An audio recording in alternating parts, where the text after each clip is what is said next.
الرحمن الرحیم۔ آج کا موضوع ہے درود دعا و دعا کی آج فضیلت اور افادیت کے بارے میں دیکھیں گے اس ویڈیو۔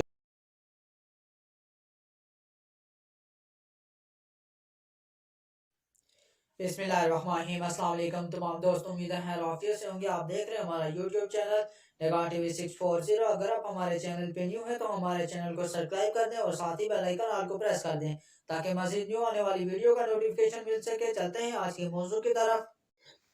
بسم اللہ الرحمن الرحیم۔ آج کا موضوع ہے درود دعا و دعا کی آج فضیلت اور افادیت کے بارے میں دیکھیں گے اس ویڈیو میں۔ اس کو پڑھنے سے ہر مریض کو شفا ہوتی ہے۔ علامہ ابن المشتر کا کہنا ہے کہ جو شخص یہ چاہتا ہے کہ اللہ پاک کی ایسی حمد کروں جو سب سے افضل ہو، جو اولین اور آخرین اور ملائکہ مقربین، آسمانوں والوں اور زمین والوں سے افضل ہو، تو اسے یہ درود شریف پڑھنا چاہیے۔ بسم اللہ الرحمن الرحیم۔ شروع اللہ کا نام لے کر جو بڑا مہربان نہایت رحم والا ہے۔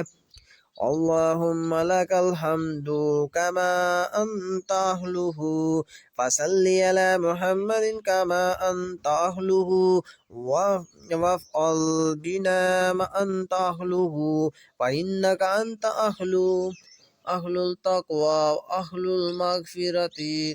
اگر ہماری ویڈیو اچھی لگے تو ہمارے چینل کو سبسکرائب کر دیں۔ دوران درود پاک کوئی غلطی کوتاہی ہو گئی ہو تو بارگاہ الہی میں دعا کو ہوں کہ اللہ پاک اپنے فضل و کرم سے معاف کرے اور ہمیں قرآن دیکھ کر صحیح پڑھنے کی توفیق عطا فرمائے، آمین۔